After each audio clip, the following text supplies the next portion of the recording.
To the Supreme Court, the NPA has announced it will appeal the High Court ruling that President Jacob Zuma should face the 783 charges that the prosecutors dropped in 2009. Prosecution's boss, Shaun Abrahams, says the so-called spy tapes ruling violates the separation of powers doctrine. In 2009, the Prosecuting Authority argued that the discussions then between Scorpion's boss, Leonard McCarthy, and NPA head Bulelani Ngcuka on the timing of charging Zuma amounted to undue influence. If Mr. McCarthy's conduct offends one's sense of justice, it would be unfair as well as unjust to continue with the prosecution. In the light of the above, I have come to the difficult conclusion that it is neither possible nor desirable for the NPA to continue with the prosecution of Mr. Zuma. And this becomes applicable to Tind and others. Was that 2009 decision rational? That's the question the 5 judges of the Supreme Court of Appeal will now have to determine.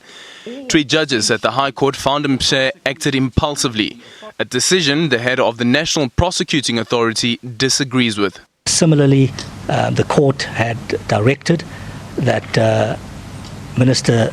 President Zuma must face the charges as per the indictment which was previously served on him. No court can order the prosecuting authority to institute a prosecution. We felt the court, with the greatest of respect, went a bit too far.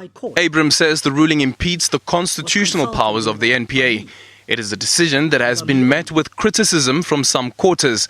Abrahams outrightly dismissed suggestions that the decision was politically influenced.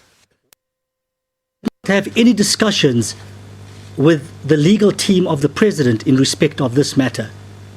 At the time the decision was made, it was never discussed with me by Corky Mshe. So we've never had this discussion then, and we've never had that discussion now.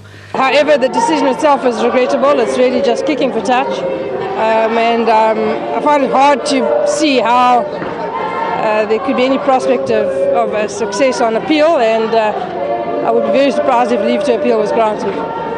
Abrahams also denied that going to the Supreme Court instead of the Constitutional Court was a delaying tactic.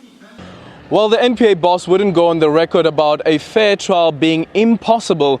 In court papers, he argues that Mshe was justified in dropping the corruption charges. All eyes will now be on whether President Jacob Zuma will join the appeal. Aldrin Simpier, SABC News, Pretoria.